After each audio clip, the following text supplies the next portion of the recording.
Sir நீங்கள் show பண்ணதில் ஜட்ஜாக நீங்கள் இருந்தீங்க, அது கீழே வந்து கண்டிஷன் இவர் சிவகார்த்திக் இருந்தார், இன்னைக்கு சிவகார்த்திக் அங்கே இருக்காரு, இதை எப்படி பார்க்குறீங்க?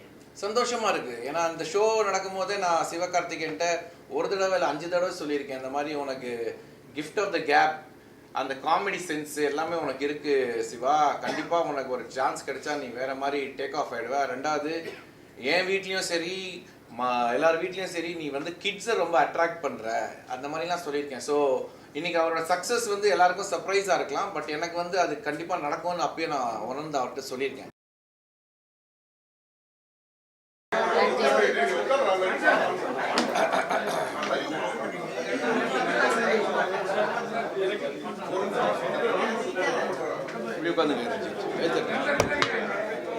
Right.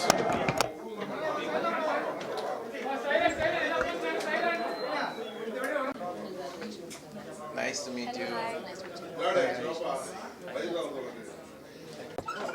Thank you so much. Just post for that.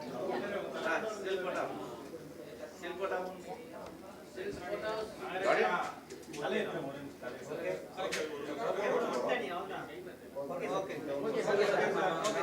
Thank you. I'll read it and I'll get back.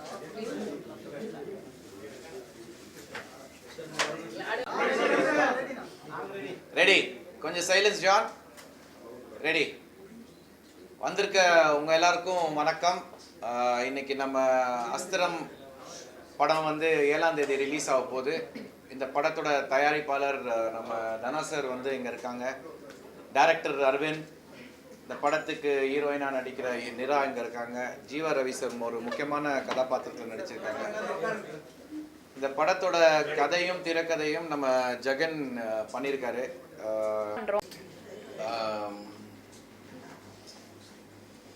March 7ஆம் தேதி இந்த படம் வந்து அஸ்திரம் படம் ரிலீஸ் ஆகுது.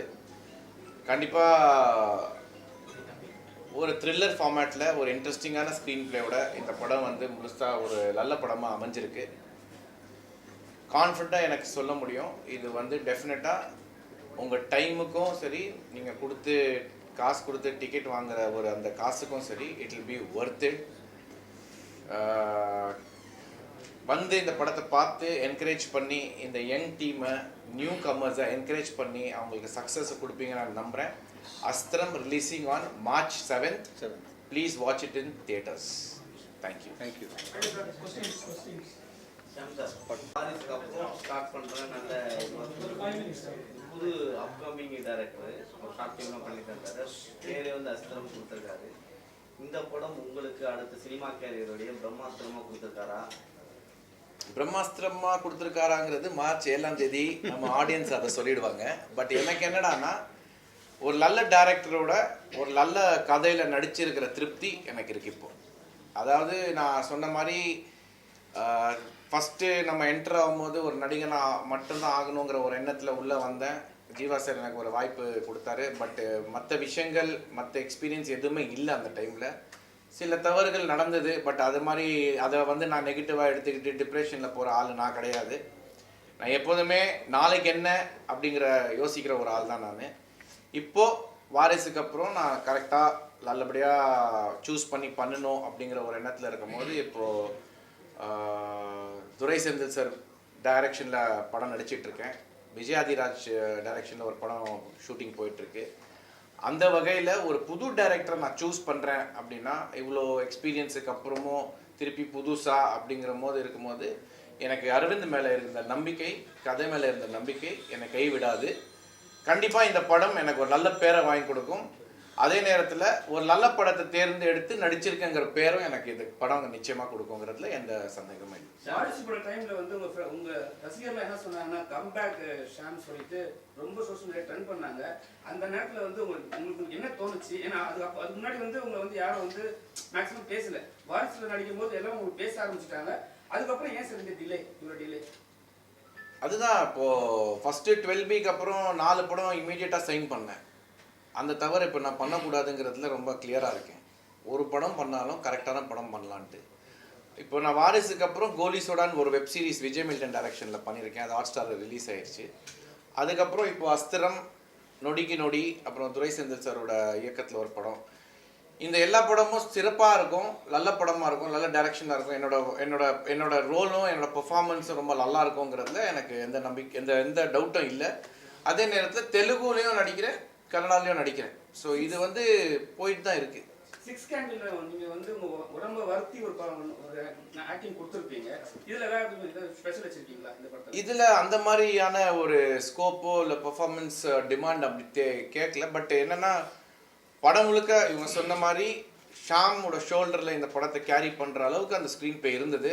ஸோ அதில் நான் ரொம்ப கவனமாக இருந்தேன். என்னை நம்பி இந்த படத்தை இவ்வளோ எல்லா சீனும் நான் தான் கேரி பண்ணணும் அப்படிங்கிற ஒரு விஷயத்த ஃபோக்கஸ் பண்ணி, நல்ல வேளை எனக்கு ஒரு விஷயம் என்ன அமைஞ்சதுன்னா இந்த படத்தில் ஒரே டைமில் ஷூட் பண்ணதுனால வேறு எந்த டீவியேஷனோ டிஸ்ட்ராக்ஷனோ வேறு ஒரு ஷூட்டிங் போயிட்டு வந்து இங்கே அட்டென்ட் பண்ணுற மாதிரி இல்லாமல் இந்த படத்தை முழுக்க ஒரே ஷெட்யூலில் முடித்ததுனால பார்த்தவங்க சொன்னது என்ன அப்படின்னா, ஷாம் சார் வந்து கரெக்டாக அந்த புரிஞ்சுக்கிட்டு எடுத்துகிட்டு போயிருக்காரு. எங்கேயுமே தப்பு இல்லாமல் ஒரு ட்ராப் இல்லாமல் அந்த ரோலை கரெக்டாக பர்ஃபார்ம் பண்ணியிருக்காரு அப்படின்னு சொல்லி வந்து எனக்கு ரொம்ப சந்தோஷமாக இருந்தது.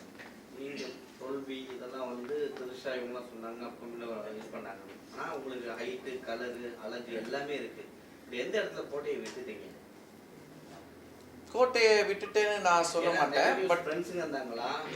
இல்லை அது இல்லை பேச்சு கேட்டு இல்லை அப்படி கிடையாது. ஆக்சுவலாக வந்து எல்லாருக்குமே வந்து ஒரு டைம் அமையணும், வெற்றியும் அமையணும். இப்போ நான் வந்து சினிமாவுக்கு வரும்போது நான் பெரிய ஒரு ஜேர்னிலாம் நான் கிராஸ் பண்ணல. ஒரு 3 இயர்ஸாக ட்ரை பண்ணேன், ஒரு பெரிய சந்தர்ப்பம் கிடைச்சது. இப்போவும் வந்து 12B படங்கிறது வந்து எனக்கு மிகப்பெரிய ஒரு டெபியூ வெஹிக்கிள் தான் அது.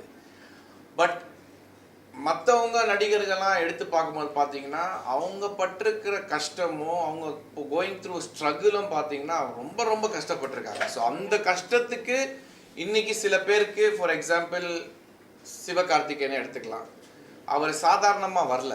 அவர் பல வருஷமாக கஷ்டப்பட்டு டெலிவிஷனில் இருந்து விஜய் டிவியில் ஆங்கர் பண்ணி அப்புறம் டான்ஸ் ஷோலாம் பண்ணி அதுக்கப்புறம் ஒரு சந்தர்ப்பம் கிடைச்சி அதுக்கப்புறம் வெற்றி அடைஞ்சு இப்போ ஒரு ரேஞ்சுக்கு போயிருக்காரு.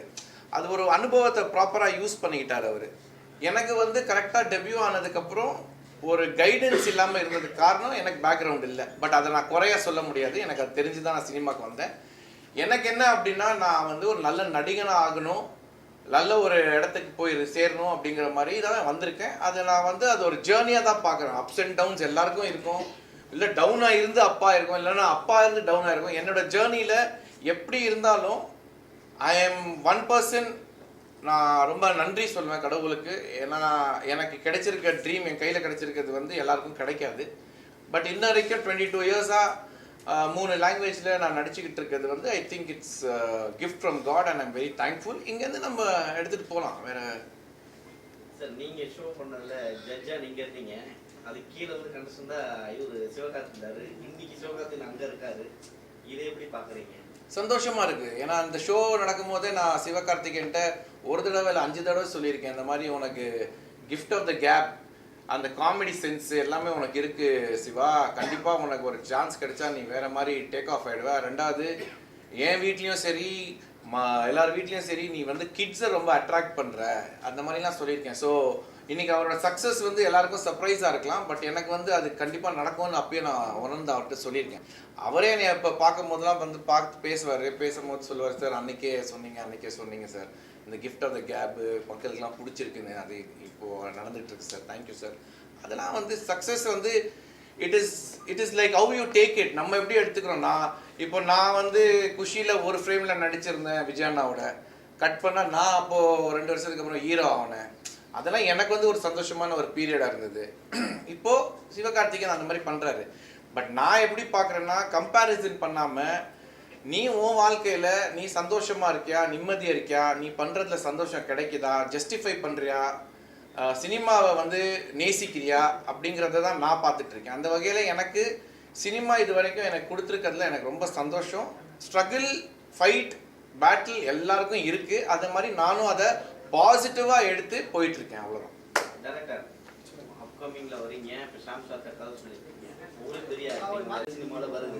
இப்போ நீங்கள் என்ன ஸ்பெஷலாக இதில் காட்ட போகிறீங்க? ஏன்னா டைம் ட்ராவலிங் நிறைய வந்துருச்சு. இது டைம் ட்ராவல் இல்லை, இது டைம் ட்ராவல் கதை கிடையாது. இது கம்ப்ளீட்லி ஒரு கிரைம் இன்வெஸ்டிகேஷன் படம் தான். தமிழ் சினிமாவில் எல்லாமே எடுத்த கதையாக தான் இருக்கும். ஸோ நீங்கள் என்ன ஸ்பெஷலாக காட்ட போறீங்க? நீங்கள் அப்கமிங்கில் வரீங்கல்ல, புதுசாக காட்டணும்ல, அப்படி காட்டுறதுக்கு என்ன இல்லை புதுசாக சில எலிமெண்ட் இருக்குது, அந்த சர்ப்ரைஸ் எலிமெண்ட் படத்தில் கண்டிப்பாக இருக்குது. ஆனால் அது என்னால் இந்த சமயத்தில் ரிவீல் பண்ண முடியாதுன்னு நினைக்கிறேன். நீங்கள் படம் பார்த்துட்டு நம்ம பேசணுன்னா நிறைய பேசலாம் சார். ஏன்னா சர்ப்ரைஸ் எலிமெண்ட் கண்டிப்பாக இருக்குது. இது ரெகுலர் கிரைம் த்ரில்லர் பேட்டர்னில் இருக்காது இந்த படம். அதை உடச்சி தான் மிஸ்டர் ஜெகன் வந்து ஸ்க்ரீன் ப்ளே பண்ணியிருக்காரு. ஏன்னா எங்களுக்கே அதில் உடன்பாடு இல்லை. ஒரு கொலை நடக்குது, ஒரு ஹீரோ போலீஸ் அவர் இன்வெஸ்டிகேட் பண்ணுறாரு, இல்லை சீரீஸ் ஆஃப் கொலை நடக்குது, அதை கண்டுபிடிக்க ஹீரோ இன்வெஸ்டிகேட் பண்ணுறாரு. அந்த பேட்டர்னையும் நாங்கள் பிரேக் பண்ணியிருக்கோம். இதில் அதை பிரேக் பண்ணி தான் நாங்கள் முதல் டிஸ்கஷன்லேயே சொல்லிட்டோம், ரெகுலர் கிரைம் த்ரில்லர் பண்ணக்கூடாது, அதில் என்ன புதுசு பண்ணலாம் அப்படின்னு பேசி தான் நாங்கள் பண்ணியிருக்கோம். ஆனால் அன்ஃபார்ச்சுனேட்லி அந்த பண்ண விஷயத்தை இங்கே ரிவீல் பண்ண முடியாதா, ஏன்னா ஆடியன்ஸ்க்கு மிகப்பெரிய சர்ப்ரைஸ் இருக்குது படம் பார்க்குறது. அதனால் அதை வந்து நம்ம ஃபீல் பண்ணணும்னு நான் விட்டுறேன். அந்த எக்ஸ்பீரியன்ஸ் அவங்க எக்ஸ்பீரியன்ஸ் பண்ணணும்னு நான் அதை ரிவீல் பண்ணாதீங்க, ப்ரொடியூசர் ரிவீல் பண்ணுங்க.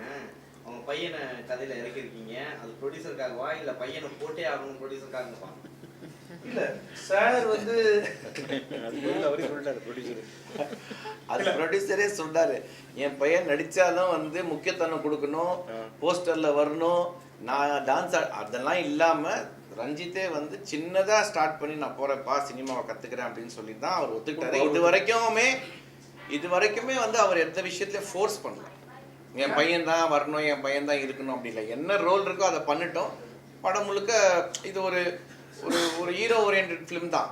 அது ஒரு எக்ஸ்பீரியன்ஸுக்காக உள்ள போய் கத்துக்கோ அப்படிங்கிற மாதிரி அமைச்சிருக்கா தவிர ஃபோர்ஸ்லாம் எதுவுமே பண்ணல.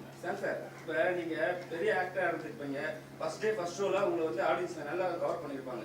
இப்போ வந்து எப்படி இருக்கும் சரிங்களா? அதுக்கப்புறம் வந்து என்னன்னா இப்போ பெரிய பெரிய படங்கள் வரும்போது சின்ன படங்களை நசிக்கிறாங்க. அது இல்லாமல் பெரிய படம் ரிலீஸ் பண்ணும்போது எந்த படத்தையும் வந்து வெளியிட மாட்டாங்க. அது இல்லாமல் வந்து ஆடியன்ஸும் உள்ள போக மாட்டாங்க.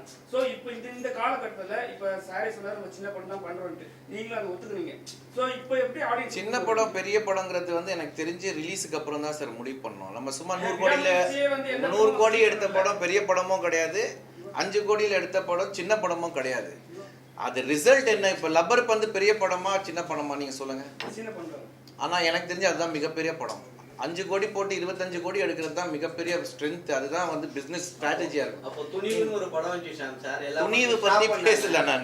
நான் சொல்ல வர்றது வந்து சின்ன படம் பெரிய படம் வந்து சக்சஸ் ரேட் வச்சு தான் போவோம். அதனால கண்டென்ட் ஜெயிச்சிருச்சுன்னா அது பெரிய படம். இன்னைக்கு வந்து லப்பர் பந்து வந்து மிகப்பெரிய படம். ஓட்டப்பந்தீங்கன்னா எல்லாம் ஓடணும்ல, ஓட்டப்பந்தீங்கன்னா எல்லாம் ஓடணும்ல. ஆமா, விடாமுயற்சி ஒரு படம் வந்துச்சு, எந்த படமும் வரவே இல்லையே, ஏன் அது சொல்லுங்க. அதுக்கு நான் ஏன் பதில் சொல்றேன்னு தெரியலையே. இல்ல நீ ஃபர்ஸ்ட் ஒரு நிமிஷம், விடாமுயற்சிக்கும் எனக்கு என்ன சம்பந்தம்? இல்ல சார், நீங்க சின்ன படம் இல்ல, எது சின்ன படம் இல்ல? சின்ன படம் லப்பர் பந்து ஒரு சின்ன படம் இல்ல, அது வந்ததுக்கு அப்புறம் வெற்றி பெற்றது. அவரு சொன்னது வந்து பெரிய படம்னு சொல்லும் போது நான் அவர்கிட்ட என்ன கேட்டேன்னா, சின்ன படமும் பெரிய படம் நீ எப்படி வித்தியாசப்படுத்துவேன்னு கேட்டேன். எனக்கு தெரிஞ்சு சக்சஸ் ஆகுறது தான் பெரிய படம். இங்க சின்ன படங்கள் நசுக்குறாங்களா இல்லையா? எல்லா படமும் ரேஸ்ல போயிட்டு அதுல வந்து ஜெயிச்சு வருது. ஓகே, அந்த வீக்ல வந்து அந்த படம் மட்டும் தான் ரிலீஸ் பண்ணாங்க, வேற எந்த படத்தையும் வந்து ரிலீஸ் பண்ண விடல அந்த சைடுல. அதுக்காக தான் சோ இந்த மாதிரி சிச்சுவேஷன் நீங்க மாட்டீங்கன்னா என்ன பண்ணுவீங்க? படங்கள்லாம் அமுக்குறாங்களா இல்லையா அதான் கேள்வி. நசுக்குறாங்களா இல்லையா சிறு படங்களுக்கு? பெரிய படங்கள் அப்படி ஒன்றும் நடக்கல சார். தளபதி படம் வரும்போது அவருக்கு தான் அந்த மாஸ் ஓப்பனிங் இருக்கும், அதே மாதிரி தலை வரும்போது அவருக்கு தான் மாஸ் ஓப்பனிங் இருக்கும். அந்த நேரத்தில் ஒரு கஷ்டப்பட்டு ஒரு தயாரிப்பாளர் வந்து ஒரு 4 கோடிக்கு ஒரு படம் எடுத்ததை போய் அங்கே போய் போட்டு நான் ஈக்குவலாக ஓடுறேன் அப்படின்னு சொன்னார்னா அது தப்பான விஷயம். சார் அடுத்த வாரமே 10 படம் ரிலீஸ் பண்ணாங்க, சின்ன படங்கள் மட்டுமே. அந்த வீக் வந்து அந்த படம் மட்டும் தான் ரிலீஸ் பண்ணாங்க. ஸோ அதுக்காக இது மாதிரி விஷயத்துல வந்து பெரிய பெரிய ப்ரொடியூசர்லாம் வந்து சிறுபட தயாரிப்பாளரை வந்து நசிக்கிறாங்க உடனே. இல்ல சார், நசுக்குறாங்கிற வார்த்தை தப்பான வார்த்தை. யாரும் நசுக்க முடியாது. உனக்கு அந்த தெம்பு இருக்கணும். ஒரு தயாரிப்பு இல்லைங்க, நான் முடிச்சிடறேன். நீங்க ஒரு கேள்வி கேட்குறீங்க, பதிலுக்கு அப்புறம் பதில் சொல்றதுக்கு முன்னாடியே இன்னொரு கேள்வியை தூக்கி போடுறீங்க. நசுக்க முடியாது யாரும். அந்த தயாரிப்பாளருக்கு அந்த ஸ்ட்ரென்த் இருந்துச்சுன்னா நான் என் படத்தை வெளியில கொண்டு வருவேன், மக்களுக்கு அதை வந்து பார்க்க நான் வந்து எப்படியாவது உருவாக்குங்கிறது தான் ஸ்ட்ரென்த்து. இது என்னை அமுக்குறான், அவன் என்னை இழுக்கிறான் அப்படின்னு நீ சொல்லிட்டு இருந்தேன்னா நீ ஃபிட்டு கிடையாது இண்டஸ்ட்ரிக்கு. நீ தெளிவாரு. நீ வந்து ஒரு விஷயத்த நம்புற, நான் அதை தயாரிச்சிருக்கேன், நான் நடிச்சிருக்கேன் அப்படின்னா அதை நான் வெளியில கொண்டு வந்து காட்டுறேங்கிறது தான் நம்மளோட ஸ்ட்ரென்த்தா இருக்கணும். தவிர இவன் நீ அமுக்குறான், அவன் பிடிச்ச நீ இழுக்கிறான் அப்படின்னா நம்ம அதுக்கான நம்ம ஃபிட்டு கிடையாது. ஓட்ட பந்தயத்துல நம்ம ஓடுறோம் அப்படின்னா ஃபிட்டா இருக்கணும். இப்படிதானே இருக்க முடியும்.